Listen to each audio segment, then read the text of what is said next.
Elvis Presley's granddaughter, Riley Keough, is opening up about her plans for Graceland and a promise to her mother. For more than 4 decades, there's been one place at Graceland that no camera has ever captured, no tourist has ever stepped foot in, and no outsider has ever truly understood.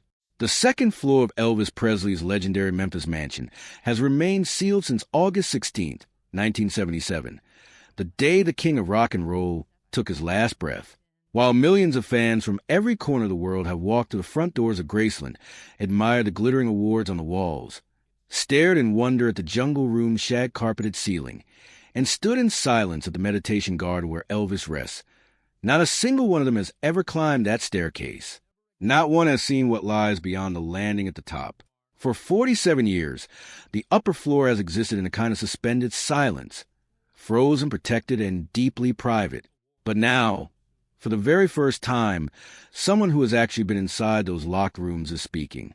And that someone is Riley Keough, Elvis Presley's granddaughter, the woman who now holds the keys to one of the most iconic homes in American history. Riley Keough is not simply a celebrity connected to a famous name. She is the daughter of Lisa Marie Presley, Elvis's only child, and she grew up in the long shadow of a legacy that was always larger than life. She spent portions of her childhood visiting Graceland, wandering its halls, absorbing its energy, and understanding, even as a young girl, that this was not an ordinary house. It was a place of history, of music, of love, and of grief. After the passing of her mother, Lisa Marie, in January of 2023, Riley found herself in a position that no one could have fully prepared her for.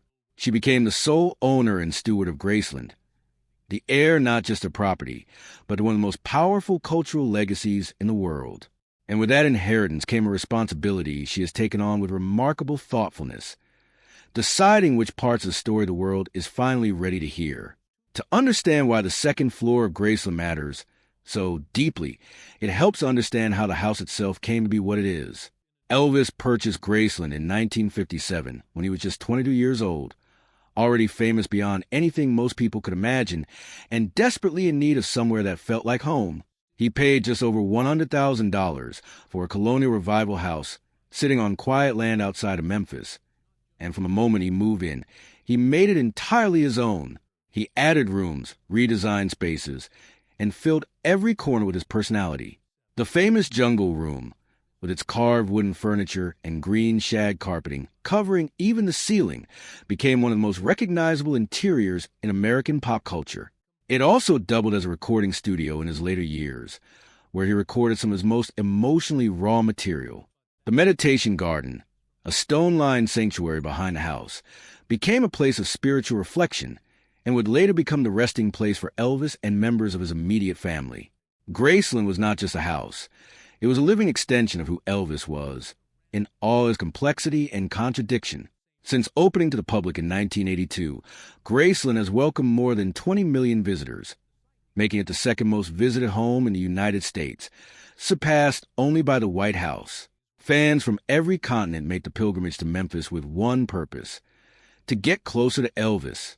They walk through the rooms he decorated, sit near the furniture he chose, and stand quietly at his grave.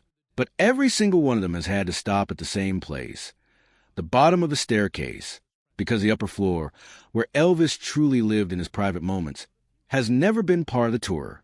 It has never been photographed for any official publication. It has never appeared in any authorized documentary. For all the access that Graceland offers, the most personal part of the house has remained completely invisible to the outside world. That invisibility was not an accident. After Elvis died, his father, Vernon Presley, made a deliberate decision to seal the upper floor. It was not done for dramatic effect or to create mystery. It was done out of grief, out of respect, and out of a fierce desire to protect what remained of his son's most private spaces.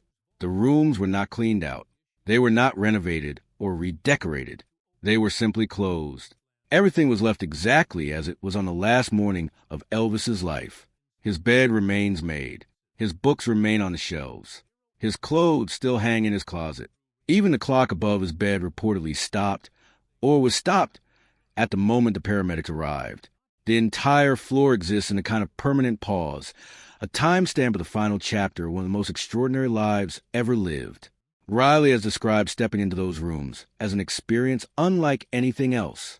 She has spoken about the overwhelming sense of presence she feels there, the sense that time has genuinely stopped and that her grandfather is somehow still embedded in the walls, the furniture, the air itself.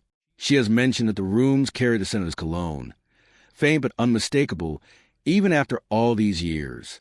And she has spoken about the books, shelves lined with texts on numerology, Christian theology, Eastern philosophy, and spiritual teachings from traditions around the world.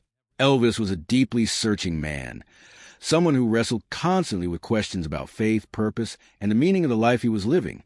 Those books tell that story more honestly than almost any interview he ever gave.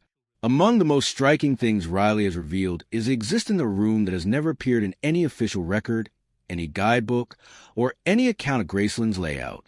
She refers to it simply as a quiet room, a small, tucked-away space at the far end of the upstairs hallway that Elvis designed himself as a personal meditation space. It had low lighting, cushions on the floor, and the soft ambient sound of an old sound machine that he kept running continuously. There were no photographs on the walls, no television, no decorations meant to impress anyone. It was a room built purely for solitude, and Elvis used it regularly to pray, to think, and to simply sit with himself away from the relentless demands of being Elvis Presley.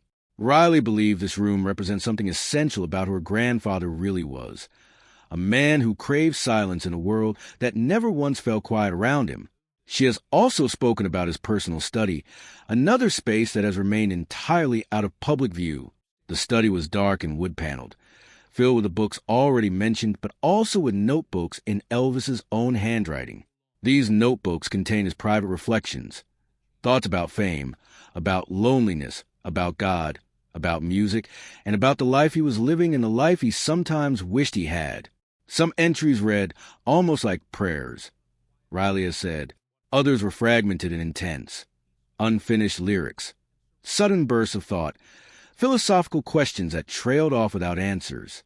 One page, she has recalled, contained just a single word written over and over across the entire sheet. The word free, followed by a question mark. It is the kind of detail that stops a person cold, because it says everything about the internal experience of a man who, from the outside, appeared to have everything imaginable. Near his bed, on the two nightstands that flanked it, the contrast of Elvis's inner life was made physically visible. On one side sat a Bible, its pages filled with his own handwritten annotations, underlined passages, notes in the margins, questions written in pencil alongside verses that clearly meant something to him. On the other nightstand were prescription medication bottles, some of them still partially full. And beneath the bed itself, Riley discovered something she had not expected. A shoebox, carefully labeled with the words, "Do not open." Inside that box were letters. Unsent letters, written in Elvis's hand, that he had clearly composed but never mailed. One was addressed to his daughter, Lisa Marie. Another bore no name at all. It was addressed simply to whoever would find it after he was gone. Riley has said she considers these letters too personal to release publicly, but she has acknowledged that reading them fundamentally changed how she understands her grandfather. They were not the letters of a legend. They were the letters of a man, a profoundly human, struggling, loving, and exhausted man. The bathroom where Elvis died has also been addressed, though only carefully and briefly. Riley refuses to describe it in detail, and she has been consistent and firm about that boundary. What she has confirmed is that the room remains exactly as it was. Nothing has been removed. Nothing has been changed. She describes the family's relationship to that space as one of deep reverence, not morbid fascination, but quiet honor for a place that was, in the years before his death, one of Elvis's most frequent retreats. He would spend hours in that bathroom reading, thinking, and seeking the kind of isolation that the rest of the house, even with its many rooms, could not always provide. It was a refuge, and the family has chosen to preserve it as such, sealed away from the world in permanent dignity. There are layers of mystery that surround Graceland beyond the upstairs rooms themselves. For decades, stories have circulated among fans and former employees about a hidden tunnel somewhere beneath the property, a secret passage that would have allowed Elvis to come and go without being seen. The idea gained traction because of what is well documented about Elvis's state of mind in the 1970s, his growing paranoia, his withdrawal from public life, his near-total retreat to the upper floor of the house.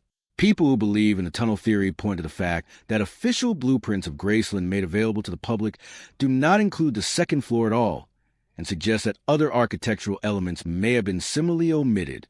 No tunnel has ever been verified, and the Presley family has never acknowledged one. But the question has never fully gone away, because the secrecy that surrounded Elvis's final years was so complete that almost anything feels possible within it. Questions about Elvis's legacy have extended into legal territory as well.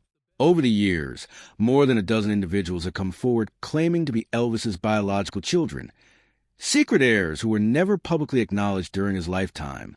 These claims have ranged from tabloid speculation to actual courtroom attempts, including at least one effort to have Elvis's body exhumed for DNA testing, which was denied by the courts. The Presley estate, now managed through the Elvis Presley Trust under Riley's oversight, has formidable legal protections that make such claims extremely difficult to pursue. But the persistence of these stories speaks to something real. The sense that Elvis's private life was so carefully guarded that almost no one can say with absolute certainty what it contained. And then there is the music. Rumors about unreleased recordings have followed Elvis's legacy since the week after he died. The final known studio sessions at Graceland took place in the Jungle Room in 1976, and while some of that material was eventually released by RCA, session musicians and audio engineers who were present have long suggested that not everything made it out. Elvis had a lifelong habit of recording himself informally, singing alone in rooms, working through songs on piano in the early hours of the morning, laying down rough ideas with no intention of sharing them with a label. A former estate employee once described finding a reel-to-reel tape player in Elvis's upstairs study, along with a small collection of unlabeled tapes. No official confirmation of this has ever been made, but it is entirely consistent with what is known about how Elvis worked. Whether those tapes still exist somewhere in the sealed rooms of the upper floor is a question that remains genuinely open. Riley Keough has been thoughtful and precise about how she handles all of this. She has made clear that the upstairs of Graceland will not be open to the public, and that she has no intention of turning the most private spaces of her grandfather's life into tourist attractions. What she is trying to do instead is something more subtle and more lasting. She wants people to understand Elvis as a complete human being, not just as a cultural symbol. She is working with archivists to digitize handwritten documents, original recordings, and unreleased photographs. She is developing educational partnerships with universities to position Elvis not just as an entertainer, but as a figure worth serious scholarly study. Someone whose life illuminates questions about race and cultural appropriation in American music, about the psychological cost of extreme fame, and about the relationship between artistic genius and personal destruction. She has said publicly that she does not think of Graceland as a museum frozen in time. She thinks of it as a living place, one that continues to tell its story, just on its own terms and at its own pace. She is deliberate about what she shares and what she protects. She understands that her grandfather's mystique is part of his enduring power, and she has no interest in dissolving it. But she also believes that the world deserves to know that behind the jumpsuits and the sequins and the stadium performances, there was a man who spent his final years searching for peace in a small, quiet room at the end of a locked hallway. A man who wrote letters he never sent. A man who filled notebooks with questions he could not answer. A man who, in one unguarded moment, could only think of one word to write on an empty page, over and over again, as if repetition might eventually make it true. That word was freedom. And perhaps the most honest thing that could be said about Elvis Presley is that he spent his entire life looking for something he could never quite find, and that Riley Keough, standing in those sealed rooms, surrounded by everything he left behind, has found a way to honor that search without pretending it ever reached its destination. Graceland holds its secrets still. But now, at least, we know a little more about what those secrets are made of. Not scandal, not conspiracy, just a man and his books and his unsent letters, in his quiet room at the end of the hall, waiting, as it has always waited, in dignified and permanent silence.